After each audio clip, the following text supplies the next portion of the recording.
الحمدللہ رب العالمین والصلاة والسلام علی سید الاولین والآخرین وعلی آلہ وصحبہ اجمعین اذکروا محاسن موتاکم۔ ایک شاعر نے فرمایا ہے ظفر خطاب قدم ہر کجا کی می نگرم کرشمہ دامن دل می کشک کی جا انجاز۔ آج علوم القرآن کے اس خوبصورت ماحول میں ان خدا رسیدہ شخصیات کے زیر سایہ اور زیر شفقت یہ خوبصورت پروگرام اس عظیم الشان ہستی کے لیے منعقد ہوا ہے جس نے اپنی زندگی کے قیمتی لمحات پوری زندگی انوار القرآن میں مرپور میں گزاری اور حضرت منشی عبدالغفور صاحب رحمہ اللہ جیسا کہ آپ کی اس کتاب میں جس کا اجرا ہو رہا ہے میں نے دیکھا بہت ساری سعادتیں منشی جی اپنے ساتھ میں لے کر کے گئے ہیں۔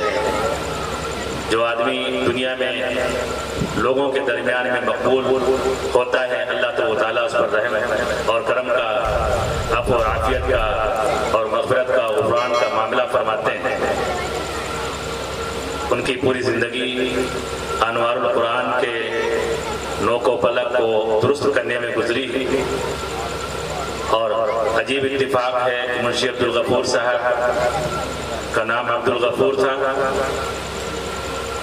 غفور کے بندے ہیں، اللہ کے بندے ہیں۔ ان کے مدرسے کا نام انوار القرآن تھا۔ قرآن کی روشنی اور قرآن کا نور اور قرآن کے انوارات اور برکات وہاں پر دیکھے جا سکتے ہیں۔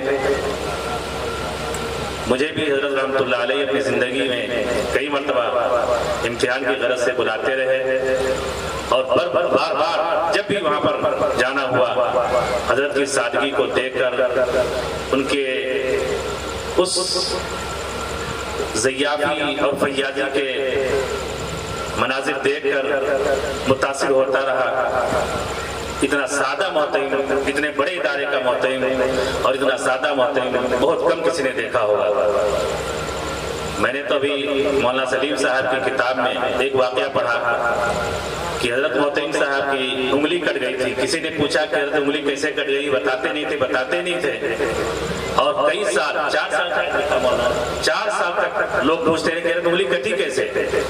تب پھر ایک دن فرمایا کہ بھائی میں اکیلے بیت الخلا کی صفائی کر رہا تھا اور لائٹ چلی گئی، ایک بلیڈ جو ہے ریزر وہ وہاں پر موجود تھا اور اس میں ہماری انگلی ٹکرائی، انگلی کٹ گئی۔ ایسے واقعات بہت کم کسی نے سنے ہوں گے۔ آج کل تو یہ چیز جو ہے ہماری جو نسل موبائلی نسل ہے، انٹرنیٹ والی جو نسل ہے، اس کو ماننے میں تیار نہیں ہوگی۔ لیکن میں جہاں تک سمجھتا ہوں حضرت منشی عبدالغفور صاحب رحمہ اللہ کی تعلیم اور ان کی تربیت میں حضرت شیخ الحدیث مولانا محمد زکریا، حضرت مولانا مفتی مظفر حسین اور بڑی خدا رسیدہ بزرگ شخصیات نے اہم کردار ادا کیا ہے۔ مجھے معلوم ہے مظاہر علوم کے ماحول میں اب بھی تذکرہ ہوتا رہتا ہے کہ منشی عبدالغفور صاحب ایک مرتبہ مظاہر علوم میں بلائے گئے۔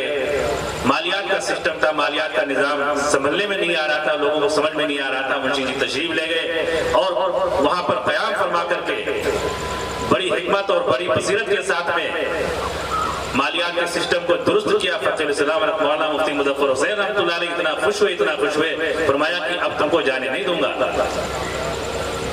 بہرحال حضرت منشی عبدالغفور صاحب تشریف لے گئے۔ ایک واقعہ سنایا انہوں نے خود کہ جب بالکل ابتدائی مرحلہ تھا، حضرت ملا جی عبدالکریم بوڑیوی رحمۃ اللہ علیہ تشریف لائے، اچانک تشریف لائے اور ہم لوگوں نے اسے دعا کے لیے کہہ دیا۔ منشی عبدالغفور صاحب کے بڑے بھائی کا نام شاید شریف ہے، وہ محترم تھے۔ انہوں نے درخواست کی کہ حضرت مدرسے کے لیے دعا کر دیجئے۔ بس اتنا سننا تھا۔ حضرت ملا جی عبدالکریم بوڑیوی رحمۃ اللہ علیہ مجذوب صفت انسان، انہوں نے اپنا عصا اٹھایا اور ایک طرف کو چل پڑے، اچانک چل پڑے۔ یہ یہ حضرات پیچھے پیچھے حضرت رحمتullah علیہ آگے آگے اور ایک جگہ کھڑے ہو کر کے اپنے عصا کو زمین پر رکھ دیا زور سے، فرمایا کہ یہاں تک دیوار بناؤ، یہاں تک مدرسہ بناؤ، اور پھر وہی کھڑے کھڑے حضرت نے دعا فرمائی۔ حضرت منشی عبدالغفور صاحب نے فرمایا کہ اس کے بعد ہم لوگوں نے 1000 جتن کر لیے، جہاں پر حضرت نے اپنا عصا اپنی لاٹھی رکھی تھی اس کے آگے والی زمین خریدنے کی کوشش کی، 1000 جتن کر لیے لیکن کامیابی نہیں ملی۔ اللہ والے لوگ جہاں دیکھتے ہیں ہم نہیں دیکھتے، جہاں سے سوچتے ہیں ہم نہیں سوچتے۔ اللہ والوں کی نظر سے اتقوا بفراست المؤمن فانه ينظر بنور اللہ، رسول اللہ صلی اللہ علیہ وسلم نے فرمایا اللہ کے بندوں سے بچو، اللہ کے بندوں کا معاملہ بالکل عجیب ہوتا ہے، ان کی نظریں وہ دیکھ رہی ہوتی ہیں، ان کی فراست وہ چیز دیکھ رہی ہوتی ہے جو ہم لوگ اپنی نظروں سے نہیں دیکھ سکتے ہیں۔ اس لیے میرے بھائیوں، حضرت شیخ زکریا رحمتullah علیہ کا جملہ یاد آیا کہ بڑوں کی الٹی بھی سیدھی ہوتی، بڑوں کی الٹی بھی سیدھی ہوتی۔ آج کل ایک غیر مقلدین کا جو طبقہ پیدا ہو گیا ہے، انہوں نے وہ کون بتایا کہ بڑوں کی الٹی کیسے سیدھی ہوتی ہے، وہ سمجھ بھی نہیں پانے کے، سمجھانے کی ضرورت بھی نہیں ہے۔ بہرحال موضوع الگ ہو جائے گا۔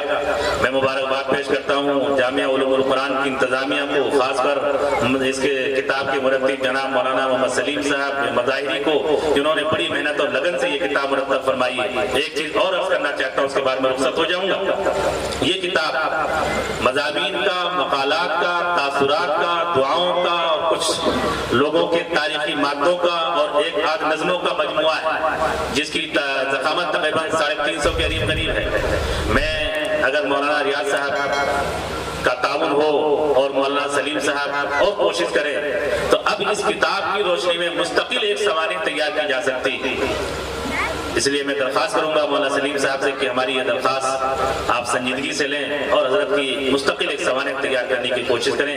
ہم لوگ آپ کا ساتھ دیں گے، قدم قدم پر آپ کا تعاون کریں گے، جہاں تک ہو سکا دامے درمے قدمے ہم آپ کے تعاون کی یقین دہانی کراتے ہیں۔ وآخر دعوانا ان الحمدللہ رب العالمین۔